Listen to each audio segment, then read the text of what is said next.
ketika kau sudah masuk kuburmu, putuslah semua amal-amalmu. Tidak bisa lagi kau sholat, tidak bisa lagi kau ngaji, tidak bisa lagi kau salawatan, tidak bisa lagi kau tahajud. Semua putus amal-amal. Tinggal 3 lagi yang bisa mengalir meskipun sudah jadi tulang belulang. Apa gerangan? Yang pertama kata Nabi, anak yang soleh dan solehah. Bukan anak yang anggota DPR, bukan anak jenderal, tapi anak yang soleh dan solehah.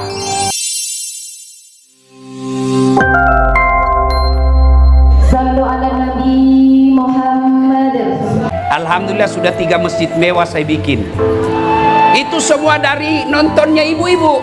Jadi kalau ibu nonton ceramah saya, ibu ikut membangun masjid, ingin membantu anak-anak yatim piatu. Sudah puluhan saya mereka kasih beasiswa.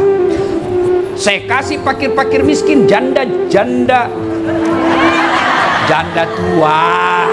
Kalau muda banyak yang mau selamatkan, ya. Itulah gunanya kau follow para ulamamu, ya. Mulai hari ini follow para pendakwah kalian. Wa khalaidan bismillahirrahmanirrahim. Ya ayyuhalladzina amanu taqullaha haqqa tuqatih wa la tamutunna illa wa antum muslimun. Wahai orang-orang yang beriman, bertakwalah kalian kepada Allah dengan sebenar-benarnya takwa, dan janganlah kalian mati kecuali dalam keadaan beragama Islam. Ayat ini, Bu, kurang lebih 1400 tahun yang lalu. Bayangkan, kurang lebih 1400 tahun yang lalu, tiap Jumat kita dengar di mimbar Jumat. Sudah 1000 tahun lebih, tiap Jumat kita dengar di mimbar Jumat ayat ini. Kalau di Depok ini ada pengumuman dari wali kota, ada pengumuman dari gubernur, selalu dibacakan tiap Jumat, pasti pengumuman itu penting. Ayat ini tiap Jumat dibacakan, berarti ayat ini penting dan rasa-rasanya susah diterima akal. Wahai orang-orang yang beriman, jangan kamu mati. Berarti mati kau yang ngatur. Oh, jangan mati ya. Berarti mati mau-maumu. Padahal mati, mau atau tidak, tiba saatnya pasti mati. Orang kaya, mati. Orang miskin, raja-raja, rakyat biasa, mati. Gubernur, mati. Jangan terlalu kencang. Semua mati. Orang kaya, mati. Orang miskin, mati. Raja-raja, mati. Rakyat biasa, mati. Mati. Sentimen betul. Kalau ustadznya mati, siapa yang ceramai kau? Ya, semua mati. Semua, mau kaya, mau miskin, mau tua, mau sehat, mau sakit, mau anak-anak, tiba saatnya pasti mati. Berarti, Bu, bukan mati yang jadi masalah. Yang jadi masalah kata Allah, illa wa antum muslimun, kecuali matimu dalam keadaan beragama Islam. Berarti ayat ini Allah ingin sampaikan, wahai punten, punten, punten. Apa artinya punten? Punten, mangga. Orang Bugis bilang tabe, ya kan? Nah, punten, ya. Ayo, insya Allah Bapak Ibu tidak akan mati dalam keadaan berzina. Insya Allah Bapak Ibu tidak akan mati dalam keadaan ngerampok. Insya Allah tidak akan mati dalam keadaan berjudi. Tapi yang bisa membuat kita mati kafir, hubbi aklil haram, suka memakan barang haram. Salah satu di antara barang haram yang kalian konsumsi adalah menerima serangan fajar ketika pemilu. Kau tepuk tangan, kau semua pelakunya. Betul, betul. Kaulah semua itu pelakunya. Hei, hei, Bu, Bu. Orang yang sudah terlanjur terima serangan fajar kemarin pemilu, kata Nabi 2 solusinya. 1, kembalikan uangnya orang. Uang caleg yang sudah terlanjur kau ambil, kembalikan. Sudah habis Ustaz. Solusinya kata Nabi, hanya api neraka yang bisa mencuci perutmu. Bu, hei, Bu, Kalau orang korupsi 70 miliar masuk neraka, paling tidak dia nikmati di dunia 70 miliar. Tapi kalau 300.000 masuk neraka, nah itu namanya beleng-beleng. Oi, Pak, saya tanya, Bapak kaya enggak menerima 300.000? Begitu kasih 300.000 langsung kaya? Ibu-ibu miskin enggak menolak 300.000? Miskin kau tolak 300.000, begitu kau tolak langsung hilang semua hartamu. Miskin? Tidak. Tapi yang pasti ketika kau terima 300.000 itu artinya kau tutup peluang anakmu jadi wali kota, anakmu jadi gubernur, anakmu jadi anggota DPR. Kenapa? Yang bisa jadi pejabat hanya orang yang punya uang. Maka biar anakmu sekolahnya tidak terlalu tinggi, tapi kamu tidak bisa disogok, dia punya peluang jadi pejabat. Kenapa? Insya Allah orang miskin pun bisa jadi pejabat kalau tidak ada uang sogok. Tapi kalau kau terima uang sogok, maka kamu miskin, anakmu akan jadi buruh, dan begitu juga cucumu. Maka pemilu yang akan datang, pilkada akan datang bulan 11, tolak uang politik supaya negaramu baik. Jangan betul-betul kau terima. Saya malu sekarang lihat orang yang mau jadi wali kota, orang mau jadi bupati, orang mau jadi gubernur, tidak ada lagi yang berbicara visi misi apa yang mau lakukan memberantas kemiskinan, apa yang mau lakukan untuk meningkatkan kesejahteraan. Yang ada di otaknya, nih duit saya 300 miliar, duit saya 200 miliar. Jadi apa sekolah, apa gunanya anak-anak kita belajar ilmu politik? Apa gunanya anak-anak kita belajar IPDN? Apa gunanya anak-anak kita jadi dokter, tapi kalau mereka miskin tidak ada peluang jadi pejabat? Maka ibu-ibu, Pak, saya cinta kalian karena Allah. Cintai negaramu Republik Indonesia. Caranya konkret, jangan kau terima uang sogok. Bisa? Bisa? Kenapa cuma 30 yang bisa? Bisa? Bapak-bapak bisa? Ya Allah, dengarlah janji hambamu. Kalau ada yang ingkar janji di bulan 11 nanti, buat hidupnya menderita dunia akhirat. Kepada calon politisi, kepada para calon kepala daerah, jangan bodoh-bodohi rakyatmu dengan sogok mereka. Kepada para calon, silakan argumentasi muka-mukakan, tapi jangan kau sogok rakyatmu. Mari cintai Republik Indonesia dengan memberikan yang terbaik sesuai kemampuan, dan salah satu di antaranya hindari maksiat dalam dunia politik, yaitu sogok menyogok. Wa qala idzan bismillahirrahmanirrahim. Innallaha wa malaikatahu yusalluna 'alan nabi ya ayyuhalladzina amanu sallu 'alaihi wa sallimu taslima. Sesungguhnya Allah dan para malaikatnya berselawat kepada Rasulullah Muhammad sallallahu alaihi wasallam. Maka wahai orang-orang yang beriman, bersalawatlah kalian kepada Rasulullah dengan sebaik-baik salawat. Sadaqallahul azim, maha benar Allah dengan segala firman-Nya. Bapak Ibu saudara-saudara sekalian, teristimewa para kiai, para alim ulama yang hadir di tempat ini, terkhusus yang mengundang saya Bapak Gubernur Sulawesi Barat yang sebelumnya adalah gubernur di Sulawesi Selatan, yang insya Allah dimuliakan dan dirahmati Allah Subhanahu wa Ta'ala. Ibu-ibu, waktu terbatas, masih ada penceramah. Saya to the point saja. Ibu-ibu pernah lihat antar jenazah? Pernah bapak-bapak lihat orang antar jenazah? Bukan pernah, sering. Kata Nabi, 3 yang mengantarnya, jenazah itu 3 yang antar, 2 yang kembali, tinggal 1 yang masuk temani. Apa gerangan? Yang pertama, anak, handai tolan, istri, karib kerabat, teman, anak buah, semua ikut mengantar. Tapi begitu masuk kubur, ada yang mau temani di dalam? Ada yang mau temani? Jangankan temani masuk kubur, duduk aja di samping kubur sampai jam 12 malam, tidak ada yang mau. Iya toh? Ya. Ini ada Pak Gubernur di sini. Itu anak buah, iya begini-gini, siapa.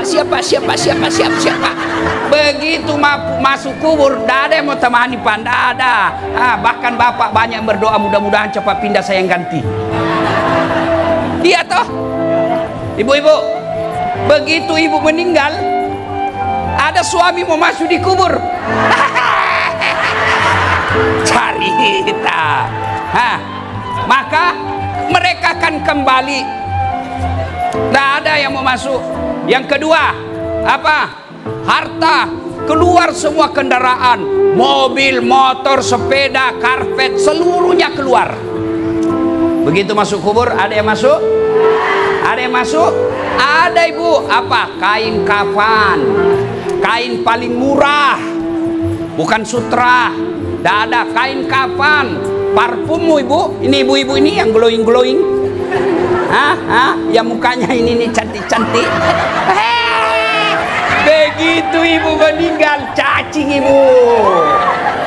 Makanya jangan terlalu sibuk memode mukamu, karena yang dia membuat suamimu tertarik bukan glowingnya, tapi hatimu yang bersih. Biar kau cantik, kalau hatimu busuk, maka kecantikanmu diambil suamimu orang lain. Iya toh? Iya. Bujur. Betul. Yang ketiga, yang antar kita amal. Inilah yang setia. Masuklah kita di kubur, kembalilah para pengantar. Ibu-ibu temanmu yang sehat, anak buahmu yang sehat, mereka pasti akan kembali. Bahkan keluargamu yang katanya cinta, dia injak-injak kuburmu sambil menangis. Tapi diinjak-injak kau di dalam. Iya, betul. Kembali. 3, 2 balik, 1 masuk. Maka kata Nabi, ketika kau sudah masuk kuburmu, putuslah semua amal-amalmu. Tidak bisa lagi kau sholat, tidak bisa lagi kau ngaji, tidak bisa lagi kau salawatan, tidak bisa lagi kau tahajud. Semua putus amal-amal. Tinggal 3 lagi yang bisa mengalir meskipun sudah jadi tulang belulang. Apa gerangan? Yang pertama kata Nabi, anak yang soleh dan solehah. Bukan anak yang anggota DPR, bukan anak jenderal, tapi anak yang soleh dan soleha. Saya tanya bapak-bapak, anakmu bisa ndak jadi anggota DPR tidak pernah caleg? Jawab ini pak, bisa apa ndak? Ndak pernah nyalek, tiba-tiba anggota DPR, bisa ndak? Bisa, bawa kursi sendiri, duduk di depan. Ibu-ibu, bisa ndak anak sampean jadi tentara polisi tidak pernah ikut akmil dan akpol? Ndak mungkin. Iya toh? Iya. Bisa ndak? Tidak mungkin. Bisa ndak anak bapak-bapak jadi dokter tidak pernah kuliah fakultas kedokteran? Tidak mungkin. Tapi bapak ibu tolong jawab, bisa ndak anaknya ibu soleh dan soleha tapi tidak dokter? Bisa ndak anak bapak ibu soleh dan soleha meskipun tidak anggota DPR?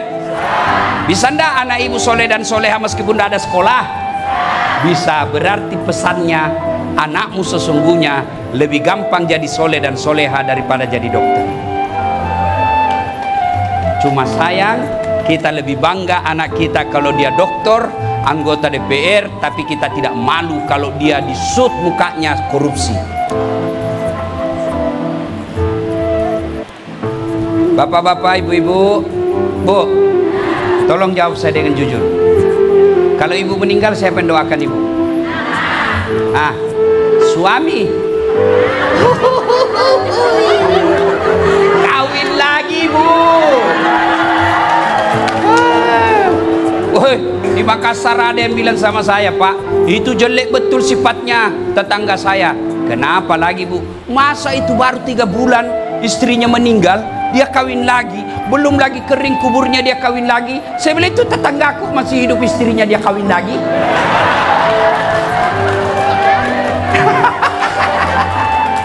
Siapa yang doakan ibu? Anak. Bapak-bapak, ketika bapak meninggal, siapa yang doakan? Siapa? Temanmu. Jangankan dia doakan, ngetik doa saja dia malas. Lihat itu di grup WhatsApp. Kalau ada yang meninggal, ada yang keti doa. Tidak, stiker dia kirim. Al-Fatihah. Enggak dia baca Al-Fatihah juga. Ya ketawa, saya serius sini. Hah? Ini dinasehati, dia kira saya stand up. Siapa yang doakan kita? Anak. Anak yang soleh dan soleha. Ibu bapak, lebih baik memelihara 4 kambing di rumah daripada memelihara 1 anak yang tidak bagus agamanya. Ibu-ibu tahu kambing? Tahu kambing? Tahu kambing? Tahu kambing? Itu kambing, ibu. Kakak saya di kampung itu jual beli kambing. Dia pelihara kambing, jual. Kalau ada kambingnya nakal, dia panggil penjaganya. Gak nakal itu, dia ganggu temannya. Bawa ke pasar, jual. Sampai di pasar tidak ada yang beli. Apa dia bilang? Kasih pulang, potong. Dinikmati 1 RT. Dagingnya jadi sate, perutnya jadi coto, pipinya sop pipi, ekornya sop buntut, kakinya sop kiki, tanduknya perhiasan, kulitnya perhiasan, bakar obat kuat.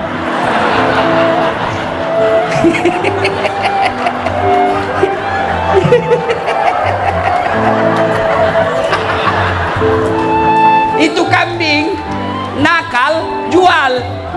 Nggak ada yang beli, potong. Tapi kalau anakmu nggak sholat, tukang tipu, pezina, nggak pakai jilbab, pejudi, kau mau apain? Mau apa? Potong, siapa yang mau makan? Ayo, jual, siapa yang mau beli? Maka itulah makna ayat Quran. Manusia kalau tidak iman lebih hina dari binatang. Maka Bapak Ibu sekalian, tidak usah malu kalau anakmu pengangguran tapi rajin jamaah di masjid. Tidak usah malu kalau anakmu cuma pegawai honor, pendapatannya pas-pasan tapi jamaahnya di masjid, sopan sama orang tuanya, tidak pernah kasar ngomong, menghormati mertuanya. Daripada anakmu tinggi sekolah, banyak duitnya, tapi orang tuanya diseperlakukan tidak ada harga dirinya. Percaya ibu, anak itulah harapan kita. Apakah tidak berharap begitu kita wafat, anak kita bikinkan rumah ibadah, dia bikin masjid untuk nama ibunya? Apa kita tidak berharap ketika usia senja kita sudah pensiun tidak bisa cari nafkah, anak kita yang subsidi 1 anak 2 juta, 4 anaknya 8 juta dia dapat 1 bulan mamanya? Itulah anak yang soleh dan soleha. Yang kedua, yang bisa menolong kita ketika sudah masuk di kubur, apalagi? Apa? Sadaqatun jariah, sedekah, harta yang sudah kau sedekahkan. Ibu bapak, ini terutama ini yang banyak cincin-cincinnya di depan saya. Ibu-ibu, kalau ibu meninggal siapa yang pakai emasnya? Siapa yang pakai emasnya? Anak, bukan, istri kedua. Begitu ibu meninggal, suamimu cabut. Ini cincin saya beli. Dia paksa keluar cincinmu, bu. Diambil lagi kalungmu. Ini dulu usia pernikahan kita yang 15 tahun, ibu. Dia cabut lagi gelangmu. Ini emas Dubai kita beli waktu kita umrah, ibu. Gigi palsumu pun dia cabut. Iya toh? Iya. 3 bulan kemudian ketemu janda, teman SMA-nya dulu.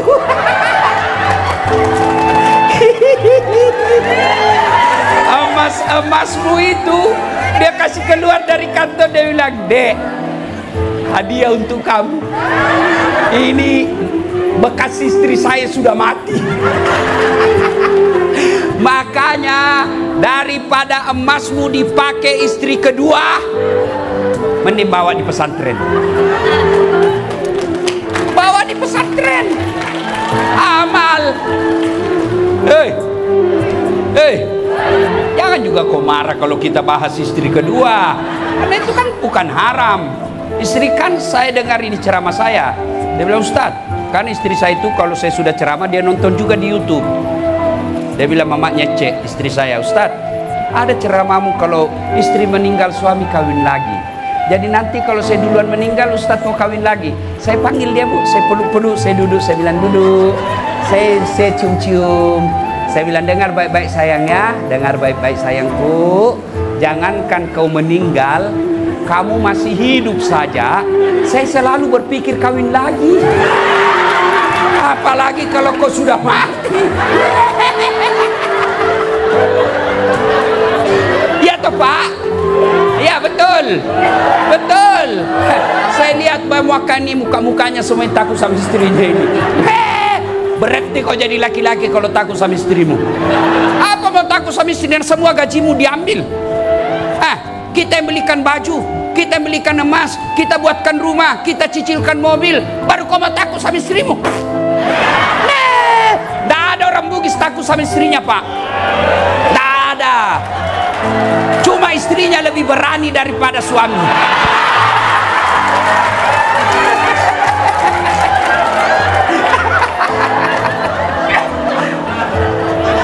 Ya, Pak. Pak, ini yang banyak mobilnya. Bapak kalau meninggal siapa pakai itu mobilmu? Anak mantu, Pak. Ya, anak mantumu kalau baik, kalau dia pakai selingkuh, maka sedekahlah. Sedekah. Kenapa Bapak Ibu, tuan-tuan, puan-puan miskin? Karena kamu malas sedekah. Saya miskin. Ya karena kamu malas sedekah. Kalau kau yakin Al-Quran, itu Al-Quran memberikan ilustrasi, gambaran, perumpamaan. Kalau kau belanjakan hartamu di jalan agama Allah, ibaratnya kata Quran, kau menanam satu biji itu tumbuh 7 bulir. 7 bulir itu 7 batang, yang setiap batangnya kata Quran menghasilkan 100 buah. Itu kata Quran, bukan kata caleg. Iya toh? Quran katakan 1 Allah ganti 700 kali lipat. Sedekah itu tidak mesti semuanya banyak, sesuai kemampuan. Kalau Pak Gubernur sedekahnya 200 sak semen, ya wajar gubernur.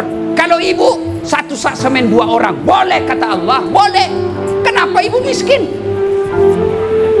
Ustadz, malu saya Ustadz, masa cuma 3 nasi bungkus? Itu bisikan setan. Kalau istri gubernur nyumbang Jumat berkah 100 nasi bungkus, ya wajar. Dia pejabat, bisa jadi juga bukan uangnya kepala dinas dipakai.